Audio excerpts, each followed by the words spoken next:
ഇതിന് ഉത്തരം അറിയില്ലേ? Okay, next question. What is law of diminishing marginal utility? അറിഞ്ഞൂടാ സർ. ആരാണ് ഫൈഡിപ്പിഡിസ്? അറിയില്ല സർ. എന്താ എന്താ സാറിന്റെ ഇത്തരം കോംപ്ലിക്കേറ്റഡ് ക്വസ്റ്റ്യൻസിന് മറുപടി പറയാൻ ഞാൻ പ്രിപ്പയർ ചെയ്തിട്ടില്ല സർ. ജീവിതം തന്നെ എനിക്കിപ്പോ ഒരു ചോദ്യചിഹ്നമാണ്. ഒരു സാധാരണ ഹൗസ് വൈഫായി ജീവിക്കാൻ ആഗ്രഹിച്ച പെൺകുട്ടിയാണ് ഞാൻ.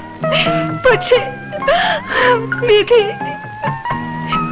ഒരു ജോലിക്കും പോവാൻ താല്പര്യമില്ലാത്ത ക്രിക്കറ്റ് ഭ്രാന്തനായ ഭർത്താവ് അയാളുടെ ക്രിക്കറ്റ് ഭ്രമത്തിന് എതിരെ നിൽക്കുന്നതിന്റെ പേരിൽ എന്റെ ജീവിതം തന്നെ ഹോമിക്കപ്പെട്ടുകൊണ്ടിരിക്കുകയാണ്.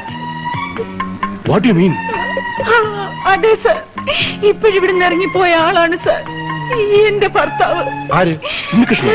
അതെ സർ. ഈ ജോലിയും കൂടി എനിക്ക് കിട്ടിയില്ലെങ്കിൽ പിന്നെ ഞാൻ ജീവിച്ചിരിക്കില്ല സർ.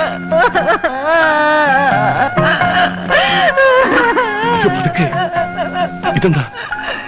ആരെങ്കിലും കേട്ട എന്ത് വിചാരിക്കും? എന്റെ വിഷമം സാറിനോടല്ലാതെ ഞാൻ ആരോടാ പറയാ?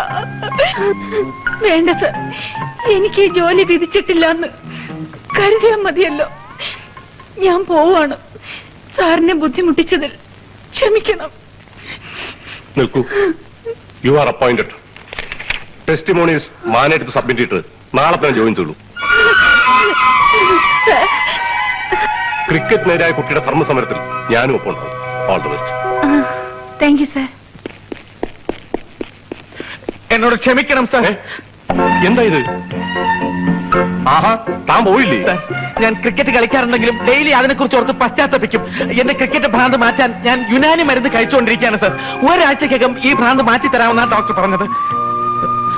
വിവാഹപ്രായമെത്തിയ 9 സഹോദരിമാർ, ക്ഷയം പിടിച്ച അച്ഛൻ, ഞാനാണ് സാർ ഇവരുടെ ഏകാശ്രയം. അത് ശരി. അപ്പോഴും തനിക്ക് തന്റെ ഭാര്യയെ പറ്റി ഒന്നും പറയാനില്ലല്ലേ? സാർ, എന്റെ ഭാര്യ മെന്റലി നോ എക്സ്പ്ലനേഷൻ. താൻ ഒന്നും വിഷയേണ്ട കാര്യമില്ല. തനിക്ക് തന്നില്ലെങ്കിലും തന്റെ ഭാര്യയ്ക്ക് ഞാൻ പോസ്റ്റിംഗ് കൊടുത്തിട്ടുണ്ട്. ഇനി നിങ്ങൾ തമ്മിൽ ഒരു വഴക്കുണ്ടാകാൻ പാടില്ല. ഓക്കെ?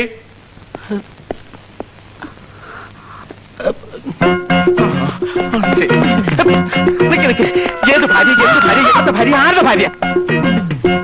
സത്യം പറ, എന്ത് വില നീ ഒപ്പിച്ചത്?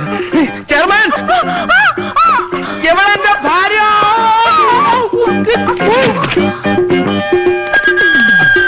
വണ്ടി വിട്.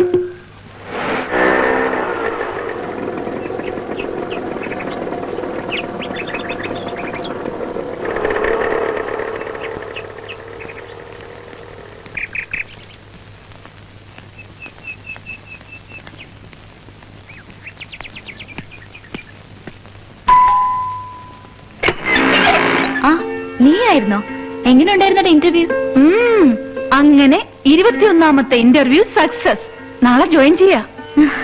നീ രാവിലെ പോകാൻ ഇറങ്ങിയപ്പോഴും എന്റെ മനസ്സ് പറഞ്ഞതാ ഈ ജോലി നിനക്ക് തന്നെ കിട്ടുമെന്ന്. ഹോ, ജോലി കിട്ടിയ കാര്യമൊന്നും പറയണ്ട. എന്തൊക്കെ നാടകം കളിച്ചാലാ ജീവിക്കാൻ പറ്റുക? എന്താടി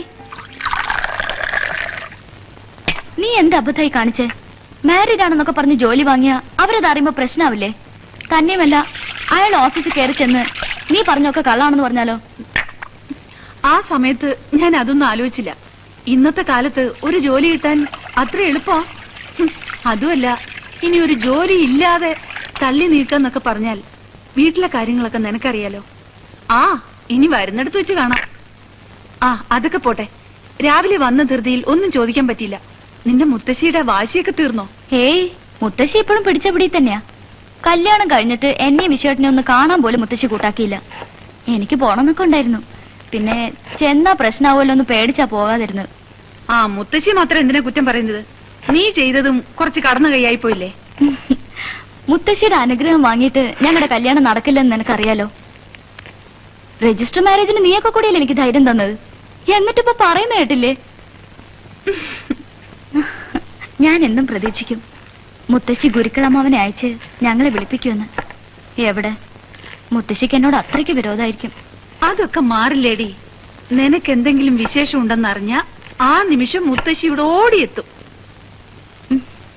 എന്താടി, വല്ല വിശേഷമുണ്ടോ? പോടി അവിടുന്ന്. ലതേ, മുറിക്ക് ഇത്രയൊക്കെ സൗകര്യം മതിയോ നിനക്ക്? ധാരാളം. എന്താ വാടക? വാടകയൊന്നും നീ തരണ്ട, അതൊക്കെ ഞങ്ങൾ കൊടുക്കുന്നുണ്ട്. ആ, അത് പറ്റില്ല. വാടക വാങ്ങില്ലെങ്കിൽ ഞാൻ ഹോസ്റ്റലിൽ താമസിച്ചോളാം. അല്ലെങ്കിൽ തന്നെ ഞാനിവിടെ താമസിച്ച നിങ്ങൾക്കതൊരു അസൗകര്യമായിരിക്കില്ലേ? ഒരസൗകര്യമില്ല. വിശ്വട്ടിനാണെങ്കിൽ കൺസ്ട്രക്ഷനും തിരക്കും ഒക്കെ ആയി പാതിരാത്രി കയറി വരുന്നേ. എനിക്ക് ഒറ്റയ്ക്കിരുന്ന് ബോറടിക്കും. നീ കൂടെ ഉണ്ടെങ്കിൽ എനിക്കൊരു കൂട്ടായി. ഒന്നുമില്ലെങ്കിലും നമ്മൾ എത്ര കാലം ഒന്നിച്ച് ഹോസ്റ്റലിൽ കഴിഞ്ഞതാ. വിശ്വട്ടിനെ പറയുമ്പോ സന്തോഷാവും. Of course, I am very confident about my project. ഞാൻ പറഞ്ഞ കോസ്റ്റിന് ഇത്രയും ടെക്നിക്കൽ എക്സലൻസോട് കൂടി ആരെങ്കിലും കൺസ്ട്രക്ഷൻ നടത്തുകയാണെങ്കിൽ അന്ന് ഞാൻ ഈ പണി നിർത്താം.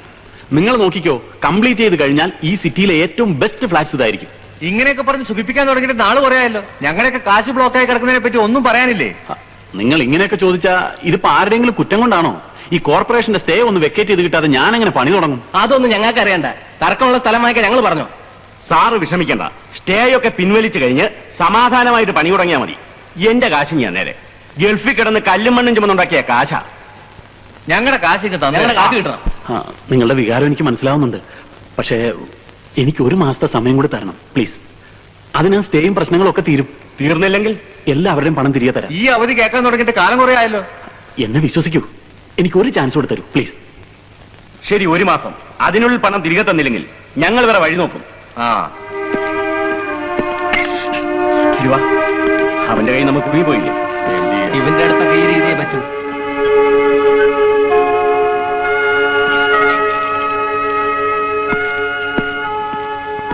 ഞാൻ അഡ്വക്കേറ്റ് തോമസ് മാത്യുവിനെ ഒന്ന് കണ്ടിട്ട് വരാം. ആരെങ്കിലും വിളിച്ചാൽ ഞാൻ ഇവിടെ ഇല്ലാന്ന് പറഞ്ഞാൽ മതി. ശരി സാർ.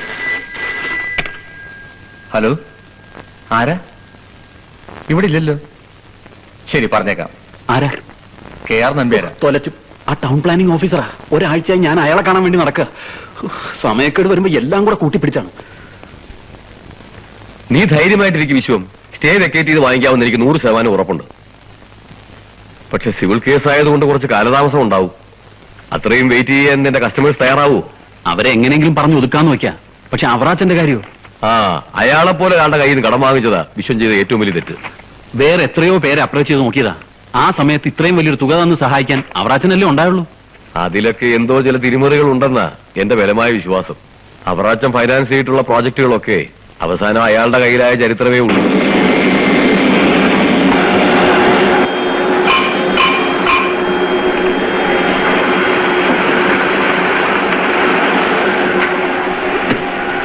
എന്നതാണാവേ നീ പറയുന്നത്? ഇപ്പൊ ശരിയാവും എന്ന് പറയാൻ തുടങ്ങിയിട്ട് നാള് കുറെ ആയല്ലോ. ഇനി എപ്പ ശരിയാവുമെന്നാ? അല്ല അവറാച്ച, കേസ് വാദിക്കുന്നതോടൊപ്പം ഞാൻ വേറെ രീതിയിലും കാര്യങ്ങൾ നീക്കുന്നുണ്ട്. ഞാനിപ്പോ മന്ത്രിയെ കാണാൻ പോകുന്ന വഴിയാ. അതെന്തിനാണാവേ? എനിക്കറിയാനുള്ള കാശ് മന്ത്രി തരുമോ? അതല്ല അവറാച്ച, ഞാൻ താൻ മന്ത്രിയോ കളക്ടറെയോ ആരെ വേണമെങ്കിലും കണ്ടു. എനിക്കതൊന്നും അറിയേണ്ട കാര്യമില്ല. എനിക്ക് തരാനുള്ള കാശ് എപ്പ തരുമെന്ന് മാത്രം പറഞ്ഞാൽ മതി. അല്ല അവറാച്ച, വല്ല നിവൃത്തി ഉണ്ടെങ്കിൽ ഞാൻ അവറാച്ചനെ ബുദ്ധിമുട്ടി. ഞാൻ ഇപ്പോഴേ പറഞ്ഞേക്കാം, ഈ കളി ശരിയാവത്തില്ലേ? അയ്യോ, അവറാച്ചനും കൂടെ അങ്ങനെ പറഞ്ഞാൽ എന്റെ പ്രതീക്ഷകൾ അത് തകരും. എന്നാ പിന്നെ നിന്റെ പ്രതീക്ഷകൾ ഞാനായിട്ട് തകർക്കുന്നില്ല. കുഞ്ഞു പോയിച്ചുമ്പോ ഒരു 10 ദിവസം അവധി കൂടെ തരാം. അതിനകം മുതലും പലിശയും തന്നില്ലെങ്കിൽ അല്ലേ വേണ്ട. ഇപ്പോഴേ എന്തിനാ പറഞ്ഞ് പേടിപ്പിക്കുന്നേ? അല്ല, 10 ദിവസത്തിനായി ഞാൻ എന്നാലും അങ്ങനെ ആട്ടെ, ചെല്ലേ.